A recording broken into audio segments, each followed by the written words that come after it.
Mboko yo makambo mama.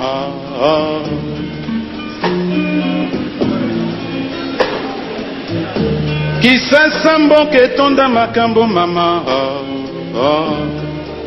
This episode dives into the stormy waters of Franco Luambo Makiadi's legendary career, an era marked by triumph, tension, and transformation. As the 1960s rolled in, Franco had already established OK Jazz as one of the Congo's most respected orchestras, yet success brought with it rivalries, egos, and difficult choices that would test his leadership like never before.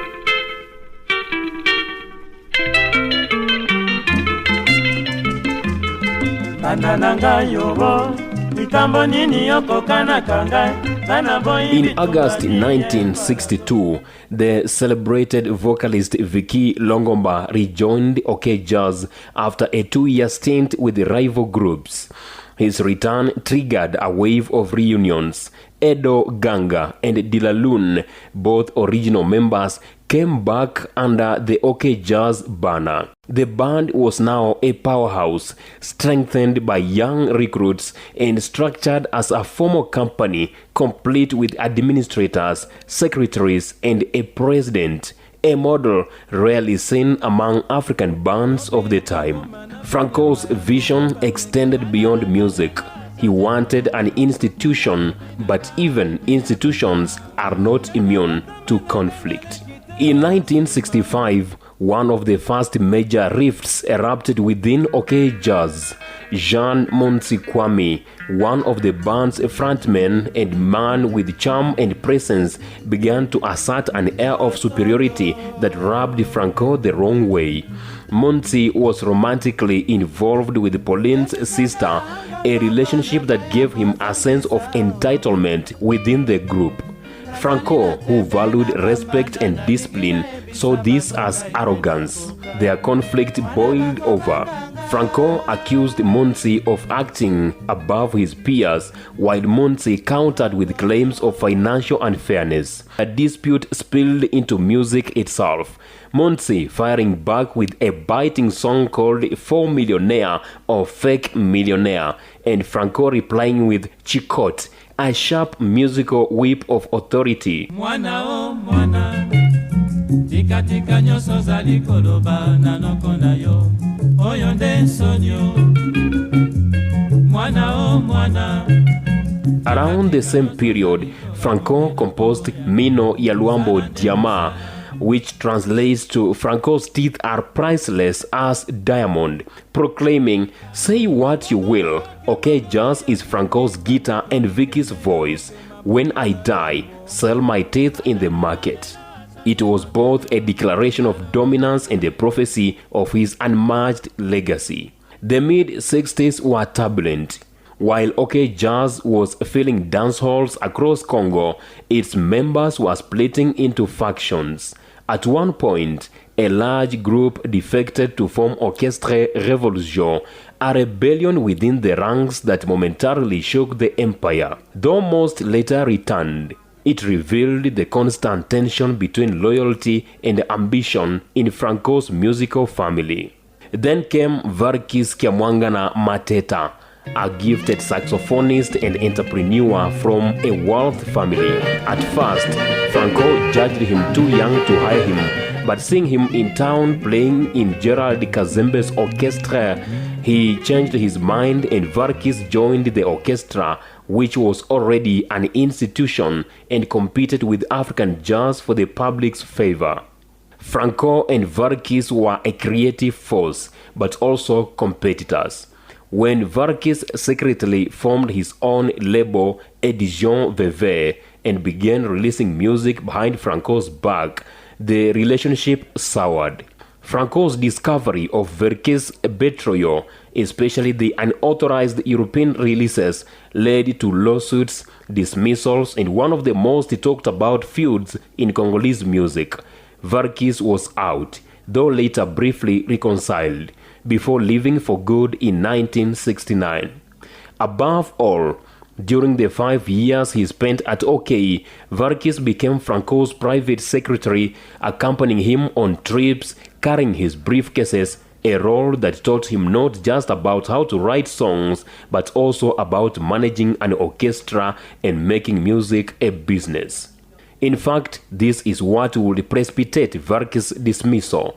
The ambitious young man recovered some studio equipment and secretly recorded a few tracks of his own with some of the members of OK Jazz. During a trip with Franco to Brussels in Belgium, Verkis transported the tapes still in secret. There, they recorded for Decca with Franco, who claimed that the pay would come later. Verkis, who did not want to return empty-handed, ran away on the day of departure and, having stolen Franco's contacts, went to entrust his tapes to a publisher and received a nice advance with which he would buy 2 cars. It was there that Franco discovered the truth and, after conducting his investigation, fired Verkis from OK Jazz, the saxophonist learning of the dismissal through the press. By the dawn of the 1970s, Franco was no longer just a musician. Je suis musicien, mais j'observe beaucoup la politique, de mon pays surtout. He had become a national symbol. The country, under Mobutu Sese Seko, was undergoing its cultural revolution. Mobutu demanded that artists serve the state's ideology of authenticity, purging colonial influence and celebrating Zairian identity. Franco, ever the pragmatist, aligned himself with the regime.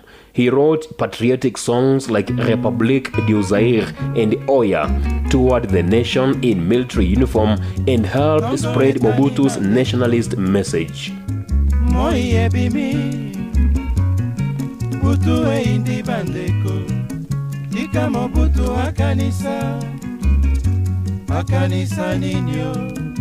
But not everyone in the band shared his political enthusiasm. The breaking point came in 1970 with the release of the song Asda. Franco had been commissioned to write a promotional anthem for Association Zairois d'Automobile, Asda, the new Volkswagen dealership in Kinshasa. The song Asda was catchy and commercial, praising the VW brand with its memorable refrain.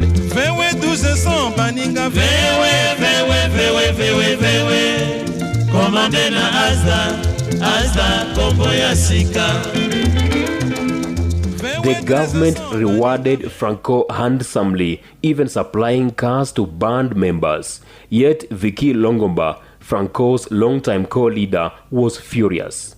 He had been abroad recovering from illness when the deal was struck, and upon returning, found Franco had negotiated and pocketed much of the benefit alone.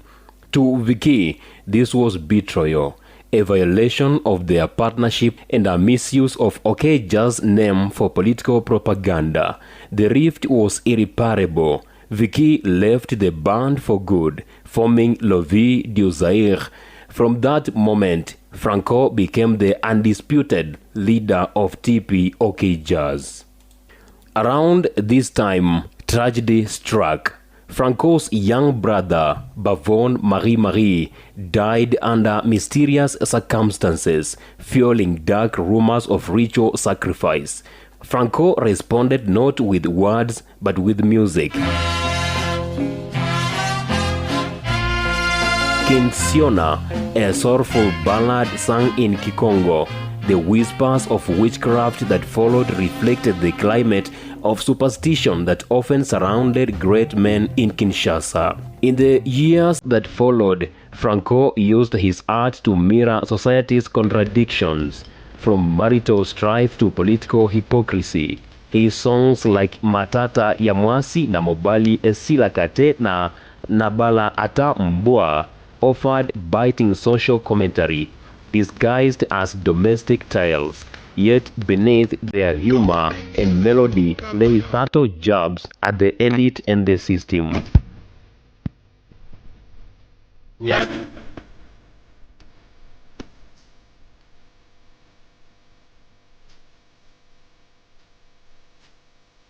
But even Franco, who had once sung praises to Mobutu, wasn't immune to state backlash. In 1978, he was imprisoned for the alleged obscenity of his songs Helen and Jackie. Authorities accused him of corrupting public morals. One of the songs even described a grotesque scene that scandalized censors. Franco defended himself, insisting the songs were artistic fiction, but the damage was done.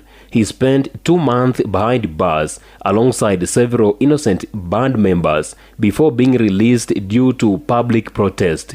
Ironically, not long after, Mobutu honored him for his what he called service to national culture. Exile followed. In Europe, Franco restructured his empire, forming new production labels, expanding his audience, and experimenting with more reflective themes.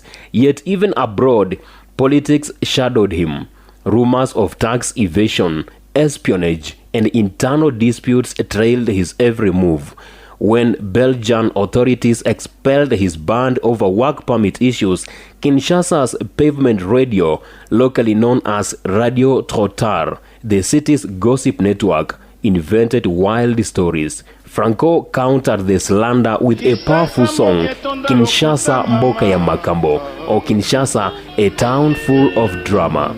By the early 1980s, OK Jazz had become a massive organization spanning continents. Franco's creative partnership with Simaro Lutumba deepened, producing profound, poetic works. But his biggest commercial comeback came with Mario, the 1985 masterpiece that told the story of a young gigolo living off an older woman. The song was humorous, cautionary, and irresistibly catchy, selling over 200,000 copies. Critics hailed it as one of the greatest African songs of the century. Behind the fame, though, the pressures mounted.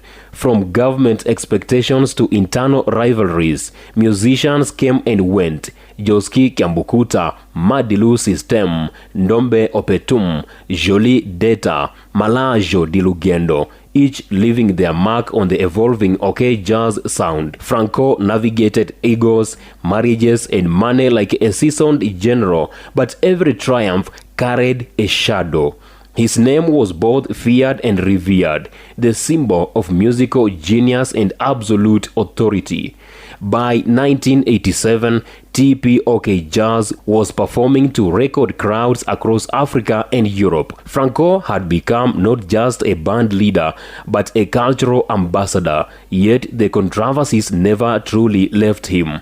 The whispers about his closeness to Mobutu, the accusations of monopolizing the recording industry, and the moral debates surrounding his lyrics all persisted. Still, one thing remained constant. His music told the truth of Zaire with all its contradictions.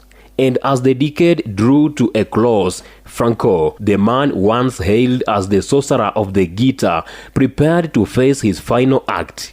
That story, however, belongs to the next episode. His health, his final recordings, and his death, and the legend that continues to live on.